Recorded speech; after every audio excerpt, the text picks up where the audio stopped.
নমস্কার। আজ প্রায় 103 কিলোমিটার পথ অতিক্রম করে একটি জায়গায় এসেছি। খালি বইয়ের পৃষ্ঠা উল্টাতে গিয়ে কিছু পেয়েছি এবং নিজেকে আর ধরে রাখতে না পেরে আমি বেরিয়ে পড়েছি। তো আমার আস্তে আস্তে সন্ধ্যা হয়ে গেছে। চলেন আমি আপনাদের দেখাই। স্টেশনটা প্রথমে দেখে নিন। এই যে এটা হচ্ছে শিমলাগড় স্টেশন, হাওড়া বা ব্যান্ডেল বর্ধমান নালে। তো এই স্টেশনে আসার কারণ কি আপনাদের অবশ্যই আমি জানাবো। তার আগে সঙ্গে থাকুন এবং বাকিটা বলছি আপনাদেরকে। চলুন, বাই। অ্যাকচুয়ালি অনেক অপেক্ষার পরে আমি পৌঁছে গেছি যে জায়গায় আমার আসার ইচ্ছে ছিল। এই যে দেখতে পাচ্ছেন, এটা হচ্ছে একটি কালীবাড়ি। ডাকাত কালীবাড়ি বলা হয় কেন? আমরা রঘু ডাকাতের গল্প অনেকে শুনেছি নানান সাহিত্যিক গ্রন্থাদিতে এবং লোককথায় তো প্রচলিত আছেই। এই রঘু ডাকাত কী ছিল যে এটা তাদের একটা বিরাট গাম্ভীর্যের বিষয় ছিল। সেই সময় তিনি জমিদারদের আগে চিঠি পাঠাতো যে আজকে আপনার বাড়ি বা অমুক দিন আপনার বাড়ি ডাকাতি হবে, এবং তার কথা অনুযায়ী সেই ডাকাতিটা হতো। ঠিক আছে, সেই দিনই যেত, কিন্তু কেউ কিছু করার মতো ক্ষমতা ছিল না। এবং এই ছিল তার একটা বিরাট ঐতিহ্য। এবং তিনি নরবলি প্রথাও ছিল, যেখানটায় তিনি কালীকে পুজো দিয়ে ডাকাতির উদ্দেশ্যে বেরোতো। ডাকাতরা তখন কালীকে পুজো দিত এবং তারপরে ডাকাতিতে যেত। তো এইটি হচ্ছে সেই স্থানটা যেখানটা তিনি আসতো। এইসব জায়গায় ছিল সব ঘন জঙ্গল সেই মুহূর্তে, কিন্তু পরবর্তীকালে এইসব জায়গায় নানান এখন ভীষণ রাস্তাঘাট জ্যাম হয়ে গেছে। এখান দিয়ে প্রতিনিয়ত গাড়ি চলা আসা করছে।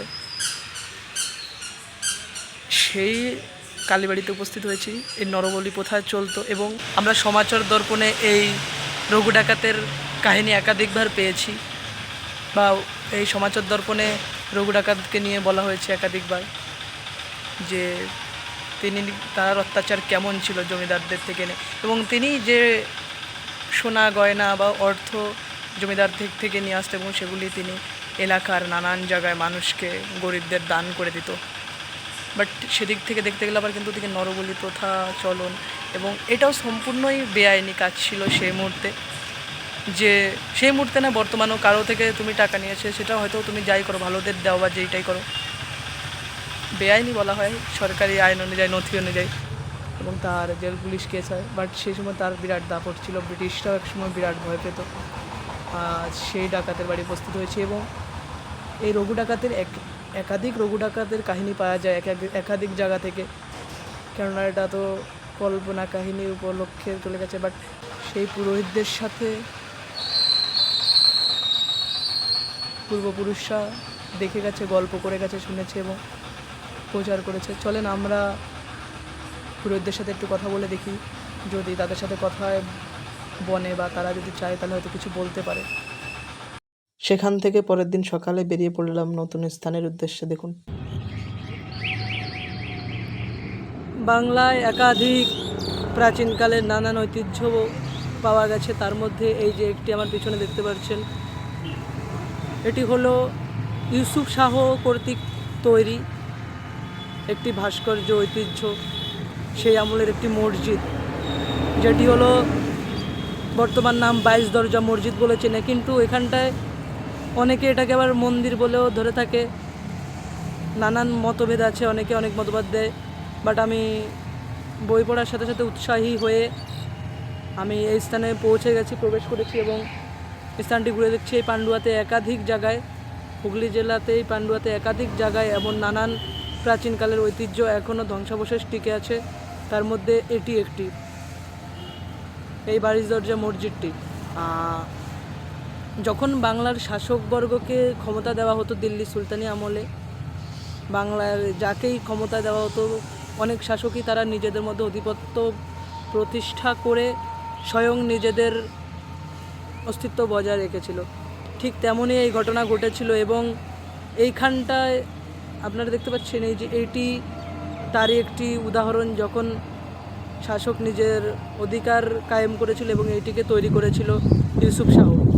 এই মসজিদটিকে।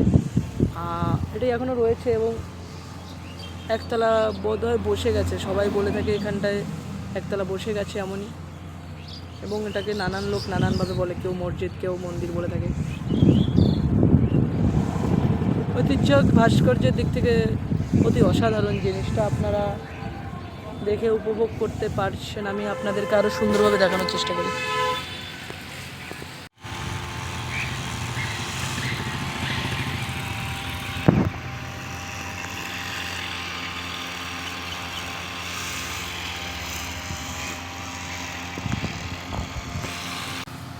প্রবেশের অনুমতি না থাকায় ভিতরে ঢুকতে পারলাম না, এবং বাইরে থেকে যতটুকু সম্ভব আমি আপনাদেরকে দেখালাম, এবং আরও কিছু জায়গা আছে সেগুলোও ঘুরবো।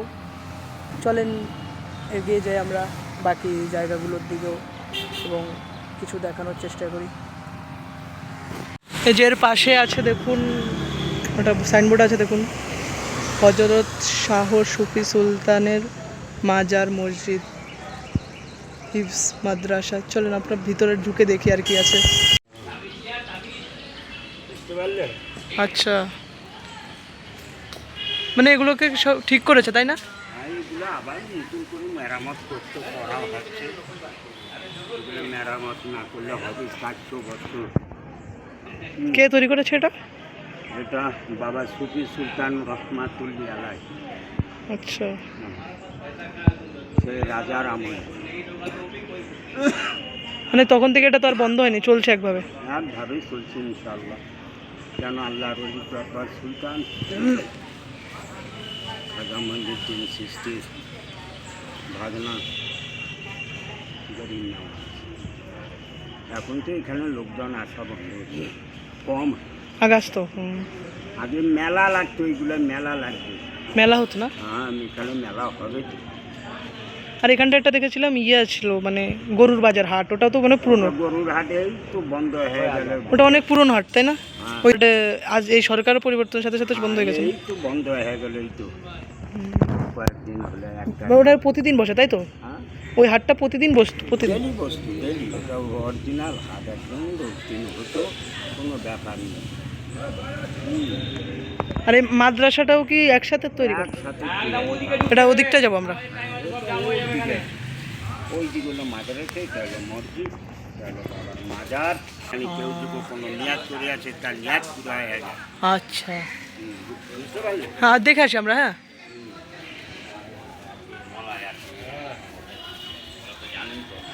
আমি জানি।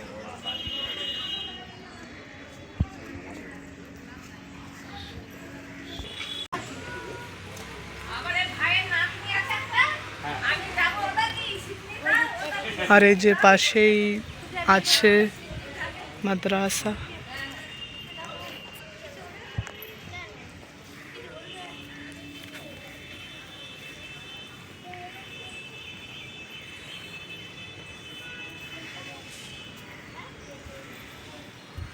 তো এই ছিল এই জায়গার কিছু নতুন জানার বিষয়, এবং এখান থেকে বার বেরিয়ে পড়বো, দেখি আর কিছু কিছু যদি পাই সম্ভব হয় অবশ্যই আপনাদেরকে দেখাবো। এখানটা আপাতত এই পর্যন্তই। আগের দিন রাত্রে আপনারা দেখেছিলেন যে আমি সিমলাগড় স্টেশনে গেছিলাম এবং সেখানটায়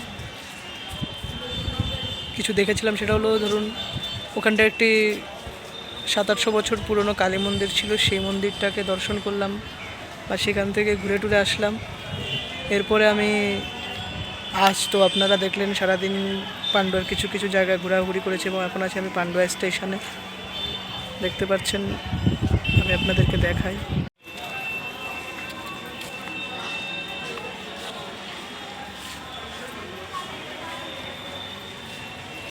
এই যে এখন আছি খন্নান স্টেশনে, এখান থেকে যাব সেই একটি দেখার মতো জিনিস আছে, পুরনো রাজবাড়ি। সঙ্গে থাকুন এবং দেখুন। এই যে রাজপ্রাসাদটা এসে প্রবেশ করেছি, এটি হলো সেই বর্গী আমলের তৈরি। বর্গী বলতো যাদেরকে, বা তাদের নাম, এই রাজপ্রাসাদটা যে তৈরি করেছে তার নাম হচ্ছে নারায়ণ কুণ্ডু। এবং কুণ্ডু পরবর্তীকালে তারাই। এইটা হচ্ছে রাজপ্রাসাদ, বাট বিকেলবেলা প্রবেশ হয় এখানে 4টে থেকে 6টা অবধি, তাও সম্পূর্ণ নয়, একটি মন্দিরে ঢুকতে দেয়। আমি এখন বাজে 1টা, যেহেতু অনেকটা সময়ের ব্যাপার তাই আমি ভিডিওটা বাইরে থেকে করছি। এখন অপেক্ষা করা যাবে না, আমি যতটুকু পেরেছি দেখলাম এবং এখন বেরিয়ে পড়বো এখান থেকে। এটা এখন একটা হোম হেরিটেজ হয়ে গেছে, এখানটায় পর্যটকরা এসে বসবাস করে এবং এখানটায় সেই প্রাচীনকালের বাঙালির খাওয়া দাওয়াও হয়, এমন বিভিন্নভাবে বিভিন্ন কিছু। এবং তার পাশে আছে, ঠিক এই পাশটা আছে একটা কালী মন্দির, সেটাও প্রাচীনকালের, দেখাচ্ছি আপনাদের। এই যে দেখতে পাচ্ছেন একটি শিব মন্দির, এটা খুবই পুরনো।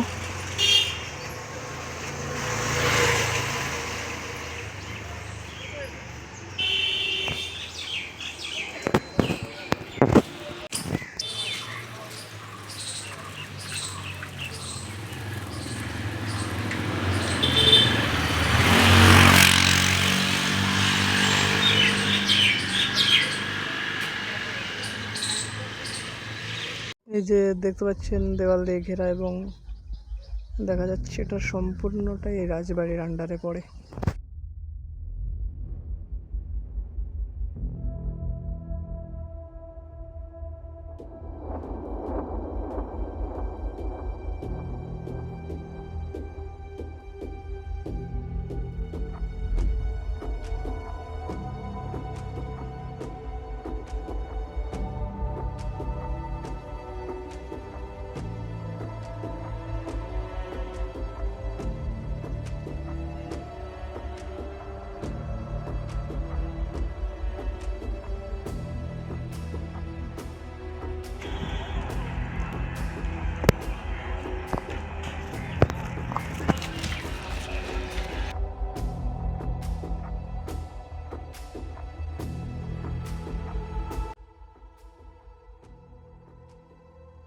এই যে এখন আসলাম মগরা স্টেশনে, আরেকটি সুন্দর জায়গায় যাব মগরা স্টেশনে। আপনারা সঙ্গে থাকুন এবং দেখুন কোথায় যাই।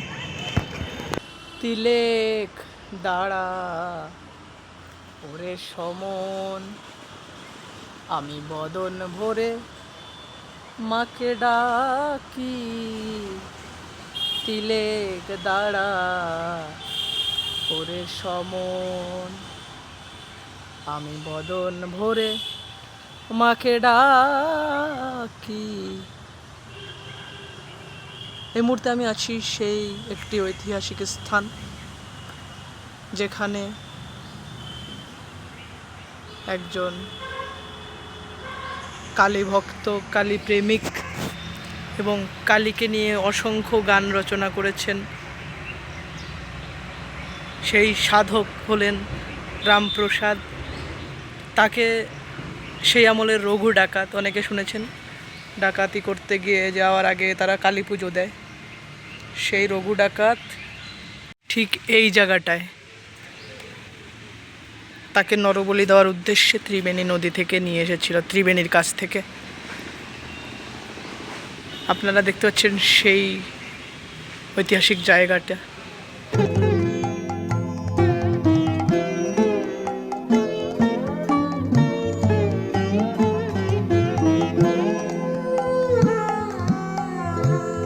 লয়ে যাবি সঙ্গে করে, তাই এত ভাবনা কিরে। লয়ে যাবি সঙ্গে করে, তাই এত ভাবনা কিরে। তবে তারা নামের কবচ মালা, তারা নামের কবচ মালা। এই যে হচ্ছে জাফর খানের সমাধিসৌধ, এটিও আদিমধ্য যুগের ভারতের আরেকটি প্রত্নতাত্ত্বিক নিদর্শন। এটিও তৈরি করা হয়েছে 12 থেকে 1300 নাগাদের মাঝ বরাবর সময়, এবং ভিতরে অনুমতি না থাকায় আমি এক পাশ থেকে তুলছি, এবং সেটা দেখুন দেওয়াল প্রাচীরের বাইরে। যে ত্রিবেণী নদীর ব্রিজটা দেখুন।